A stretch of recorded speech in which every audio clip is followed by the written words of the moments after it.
United appears to follow this protocol, and it's appeared to take all the steps that are required by federal law to offer people compensation, to seek voluntary denied boardings. That didn't work, so they went to the involuntary method and offered the amount that was expected by federal law. It just, in this case, there weren't any volunteers, and the random passenger they chose really objected, and that's reflecting badly on the whole situation.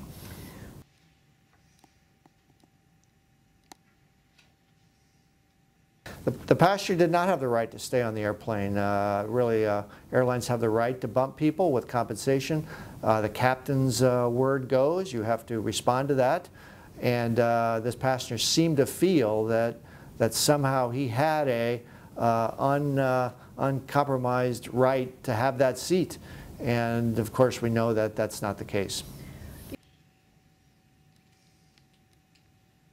When you buy a ticket, you're subject to the rules of carriage by that airline, but protected by federal law. If you're not given a seat on the flight, which you have a reservation, there's a whole series of compensations that you're entitled to.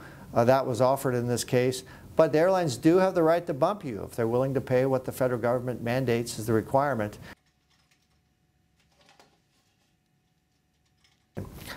United was in an impossible spot. It either takes blame for something that to a large extent was out of its control when airport security took over, or it could have thrown airport security under the bus and said, you know, the fault lies with them. That would have looked bad too. I think they struck a compromise that showed they sincerely regret the pain and suffering that both the passenger and the fellow travelers felt during that incident. But boy, it's maybe not enough to quell what the public's demanding right now.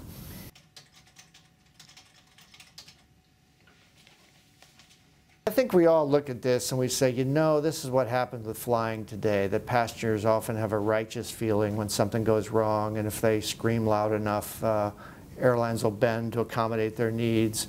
Of course, onboard airplane, we're seeing unruly behavior more often. And that just sort of pumps up the tension on the airplanes, and I think we're going to see more of that, not less, with most planes going out full.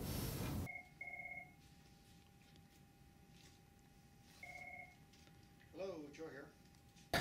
You know, I think United handled it quite well. What I think the lesson, though, is that in this world of Facebook and media and viral videos, the rules are going to have to change in how airlines deal with these situations. They perhaps are going to be pressured to take responsibility for things that really were out of their control, because the public seems to be demanding that sort of apology.